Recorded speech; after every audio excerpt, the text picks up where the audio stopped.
예수님의 십자가의 죽으심과 장례에 대해서 우리가 살펴봅니다. 예수님께서 마지막 십자가에 달리사 그 모든 사역을 마치시고 이제 그 영혼이 떠나가셨습니다. 그러자 예수님의 죽으신 그 모든 것을 이제 군인들이 확인한 후에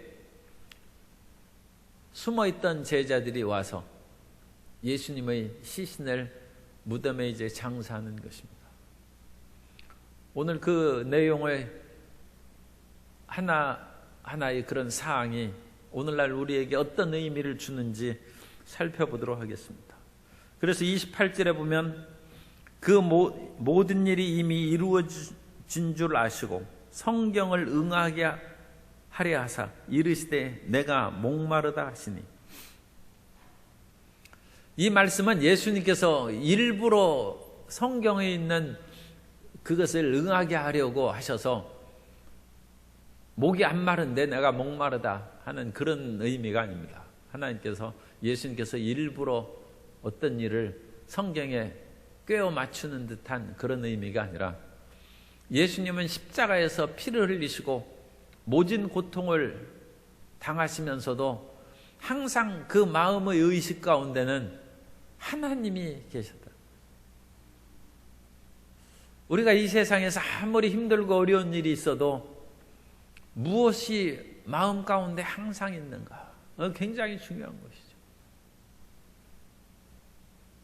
사실 일반 유행가에도 그런 가사가 갑자기 생각이 나는군요. 무슨 여자가, 가수가 부른 노래, 바쁠 때 전화해도 화내지 않고, 또 어떤 일, 어쨌든 무슨 일은 있어도 나를 생각하느냐, 그런 노래 가사가 있어요. 오매불망이죠. 자나깨나 항상.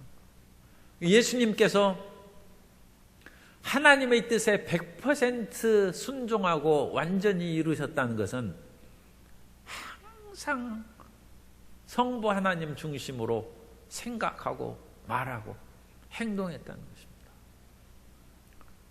우리는 우리의 뜻과 생각으로 그렇게 살아가다가 난관에 부딪히고 장애에 부딪히면 그제서야 하나님, 이 어찌된 일입니까? 하나님의 뜻을 찾고 구하는 그런 일들이 종종 있어요. 그런데 예수님께서는 그 모든 것이 하나님의 뜻대로 진행되어 가는지 그것을 생각하시고 살펴본다는 것입니다. 그래서 주님의 뜻대로 주님, 제가 지금 나아가고 있습니다. 그리고 예수님께서 피를 흘리셨으니까 이미 채찍에 맞을 때부터 피를 많이 흘리셨죠. 예수님이 얼마나 목마르시겠습니까?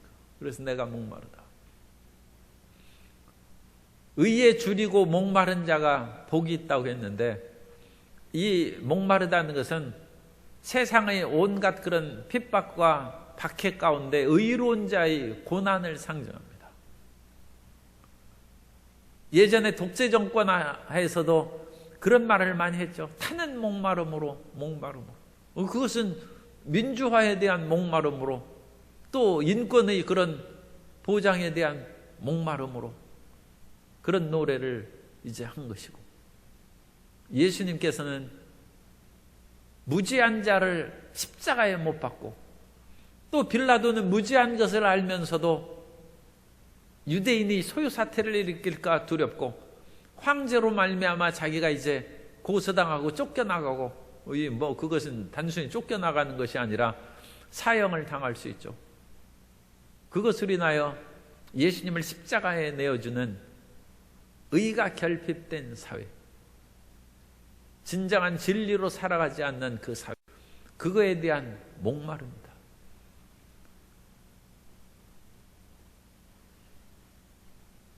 우리는 많이 그렇지 않은 분들이 있습니다만, 우리는 돈에 목마르고 권력에 목마르고 쾌락에 목마른 사람이 많이 있습니다.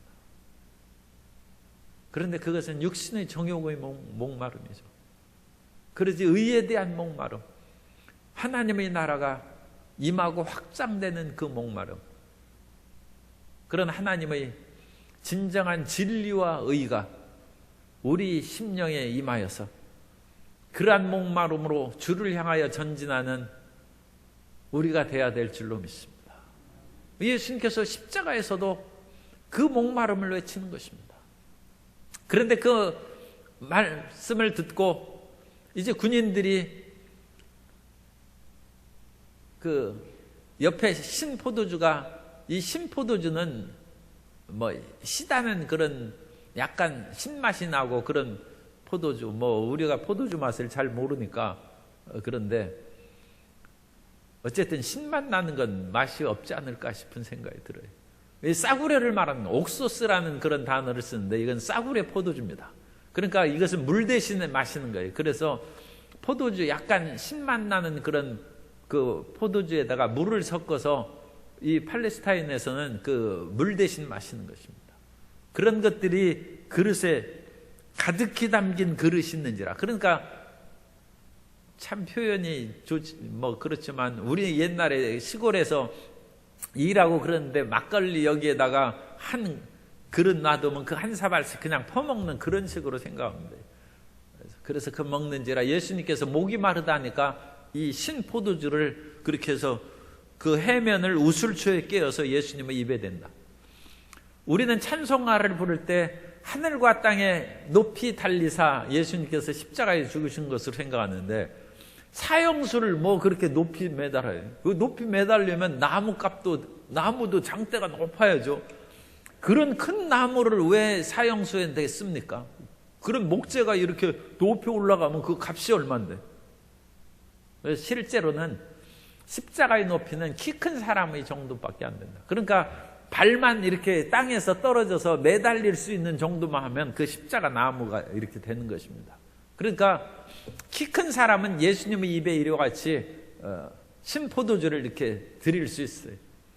그런데 신포도주를 컵에다가 이렇게 해서 예수님께 마시울 수 있는데 그렇게 하는 것은 자기 컵으로 그릇에 가득 담긴 목마를 때 신포도주를 군인들이 떠먹고 그 자기들이 쓰는 잔을 사형수의 입에 대는 것을 싫어했다는 거예요.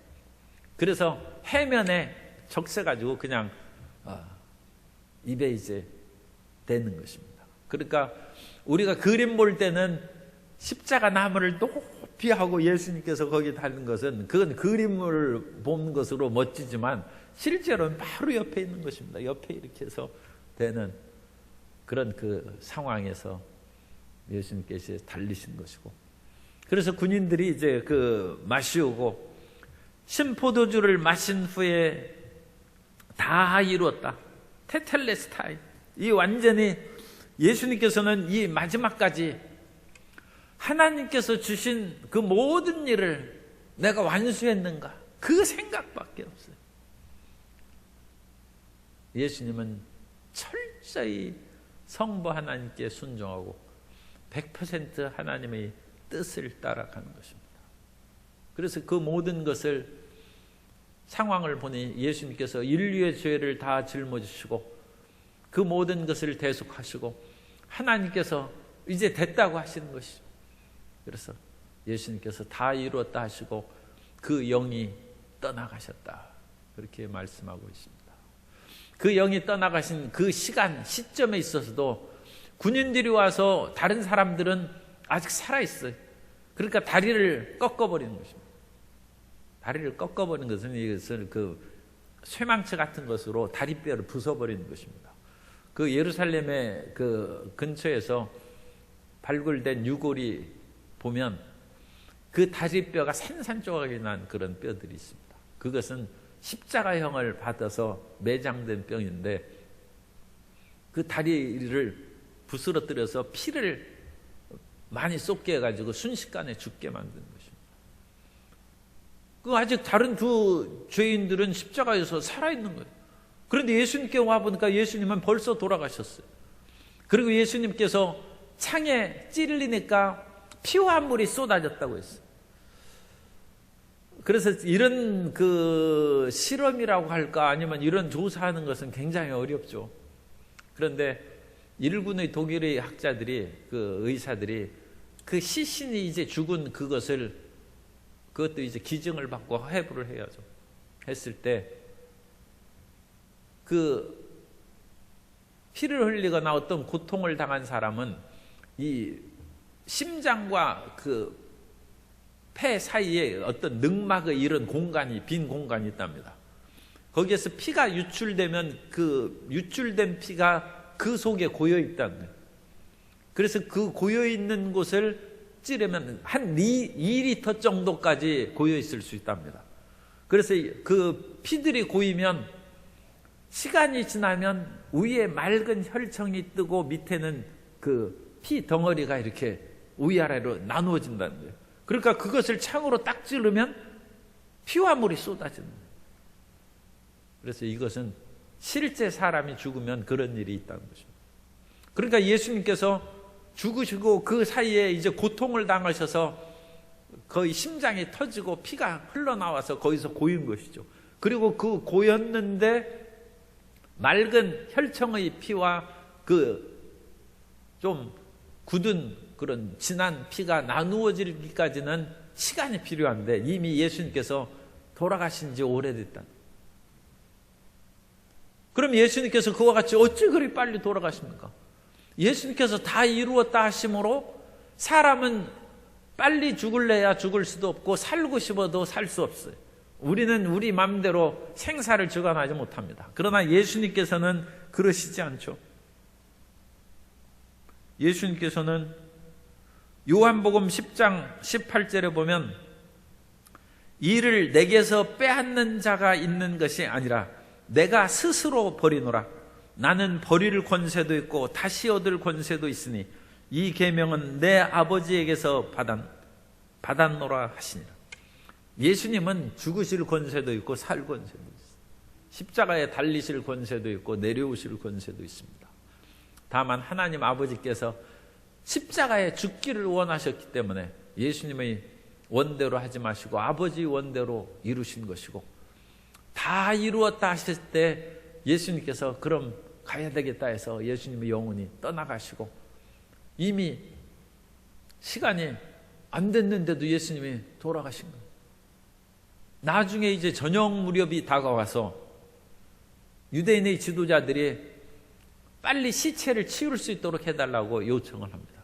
왜냐하면 그날은 안식일 전날이기 때문에 거룩하게 안식일을 먹기 위해서는 시체가 그 매달려 있으면 신명기에 보면 저주를 받은 자라고 했어요. 시신이 나무에 매달려 있으면 그 사람은 저주를 받은 자뿐만 아니라 저주받은 자가 있는 그 땅은 저주를 받습니다. 그러므로 밤새껏 그 나무에 매달린 그 교수형 받은 것을 말해요. 교수형을 당한 그 시신을 밤새껏 놔두지 말라는 거예요. 그런데 그날은 안식일이 이제 예비일이고 뿐만 아니라 그 안식일은 큰 안식일이에요. 왜냐하면 6월절이 겹쳐진 안식일이에요. 그러니까 6월절도 시작하고 안식일도 시작하는 그런 큰 날이기 때문에 이 대제사장들이 빨리 더 시신을 처리해야 되겠다. 어떤 사람은 십자가에서 며칠 동안도 살아있다고 합니다. 그렇기 때문에 그 다리뼈를 정강이를 부숴서 피를 쏟게 하고 이제 죽게 하는 것이죠. 그래서 예수님께서는 6월절의 어린 양으로 이제 죽으신 것이고, 또 그 모든 사역을 완수함으로써 이제 매달려서 영혼이 떠나가신 것이고, 그 영혼이 떠나감도 있었어도 그 어쩔 수 없는 상황이 아니라 주님께서 그 모든 일을 마치셨기 때문에 그 영혼이 떠나가신 것입니다. 유대인들이 이제 그 얘기를 하고, 이미 제가 말씀을 드렸죠. 그래서 군인들이 가서 예수와 함께 못 박힌 첫째 사람과 또 그 다른 사람의 다리를 꺾고, 그래서 이런 뼈들이 다 그 유골함이나 그런 데서 보관되는 그런 경향이 있는데 다 2000년이 지나도록 보존될 수는 없죠. 그런데 그 정강이 뼈에 그 복사뼈 있죠. 그쪽에 쇠못이 박힌 그 뼈도 발견됐어요. 뼈들이 산산쪽 부스러진 그런 뼈들도 정강뼈도 발견돼요. 그래서 이 성경의 이 내용이 굉장히 사실적이고 구체적인 것을 말씀하고 있다. 그것을 오늘날에도 이제 확인할 수 있습니다. 그리고 예수님의 그 돌아가신 것을 보고 한 군인이 4명이었죠. 그냥 예수님의 옆구리를 찔렀어요. 그래가지고 피와 물이 쏟아졌어요. 예수님이 돌아가신 지 시간이 좀 됐다는 것이죠. 그런데 왜 옆구리를 찔렀는지 그것은 아직 그 확실한 다른 자료가 없습니다. 아마 다리를 꺾지 않으니까 혹시라도 그 시체 십자가에서 내리면 살아날 위험이 있어서 그 심장 부분을 창으로 찔렀는지 뭐 그럴 수 있겠죠. 그런데 어쨌든 그런 그 군인이 그 창으로 시신을 그같이 찌르고 그런 것들이 일반적인 예는 아니었다. 그런데 그 찌른 그것이 왜 찔렸는지는 성경에 나타났죠. 그건 성경에 예언된 대로 37절에 보면 그들이 그 찌른 자를 보리라.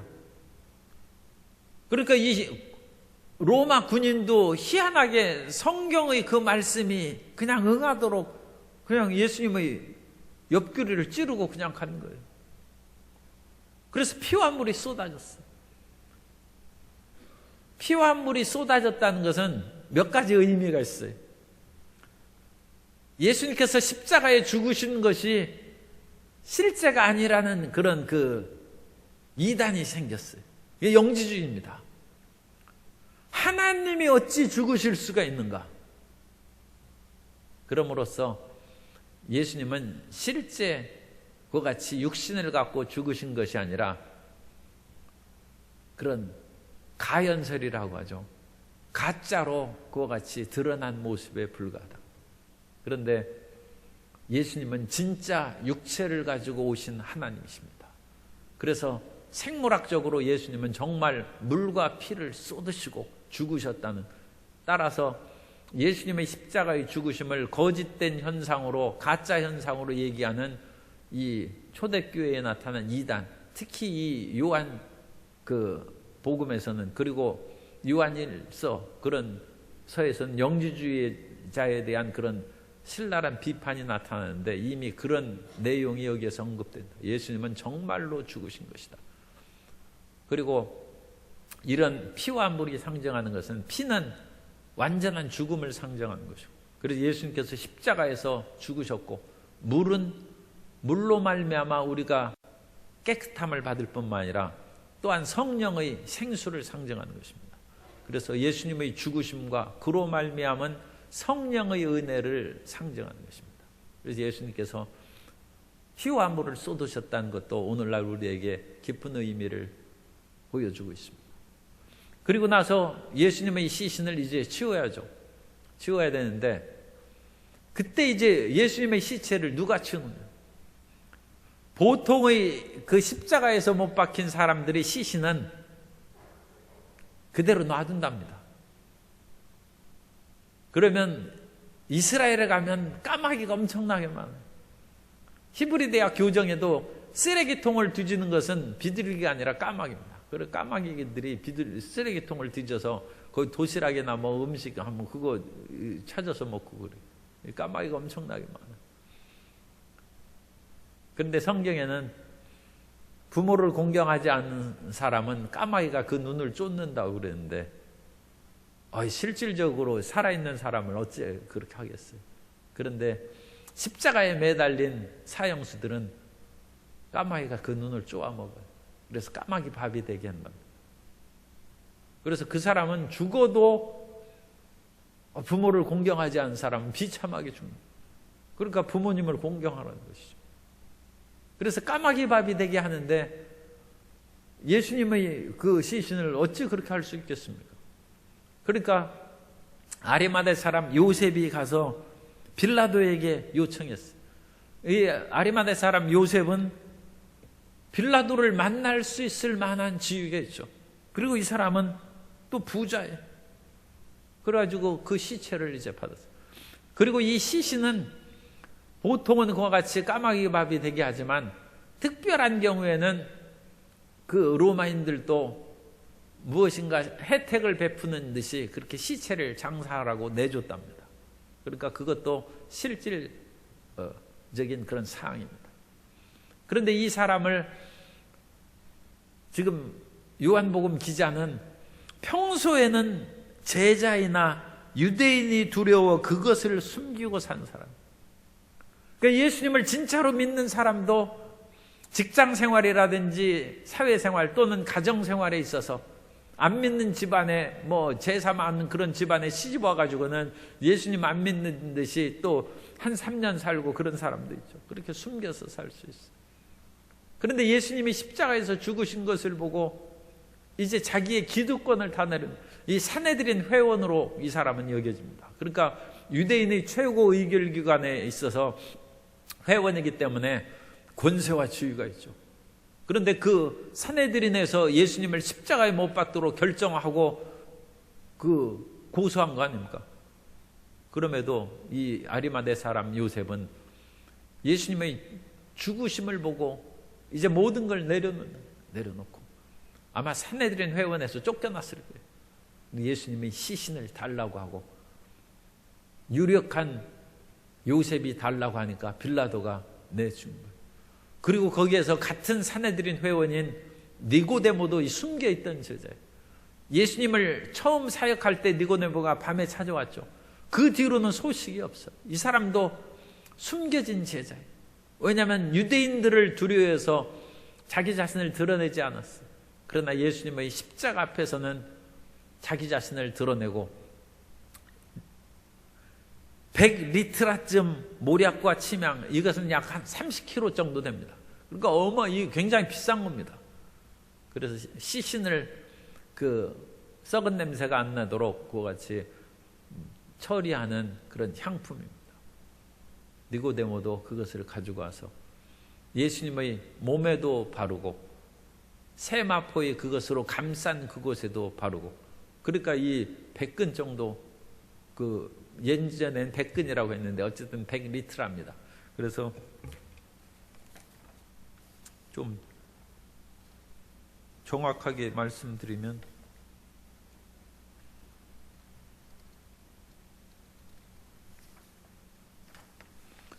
65.45파운드랍니다. 65.45파운드로 29.7kg 정도 됩니다.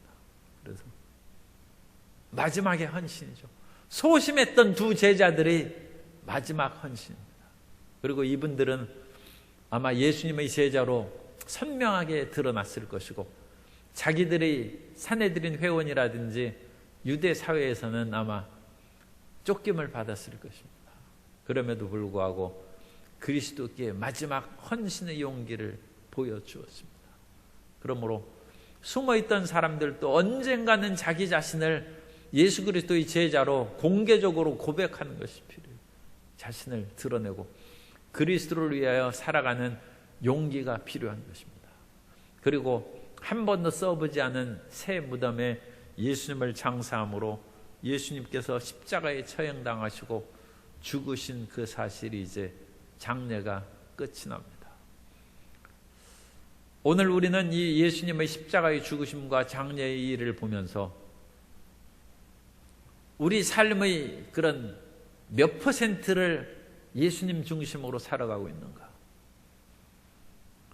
예수님을 그와 같이 따르면서도 51%는 자기 생각대로 살고 49% 순종하면 여전히 삶의 주인은 자기죠.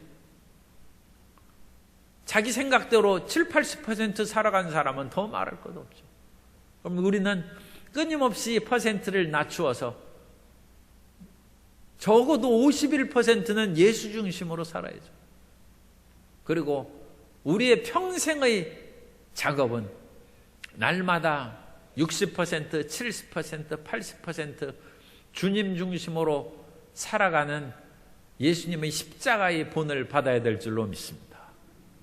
그리고 예수님께서 십자가에서 피와 물을 쏟으신 것처럼 세상에 대해서, 정욕에 대해서는 죽고 성령의 물로 살아가는 우리가 되어야 되고, 예수님 믿는 것도 용기가 필요합니다. 정직하게 살아가는 것도 용기가 필요한 것처럼 소심한 두 제자 아리마대 사람 요셉과 니고데모가 예수님의 죽음 앞에서 마지막 용기를 보인 것처럼 주님, 세상의 일에 대해서도 의의 용기를 보일 뿐만 아니라 예수 신앙으로 용기 있게 살아가도록 기도하고 실천하는, 그러니까 적어도 이제 나이가 50이 되면 지천명이죠.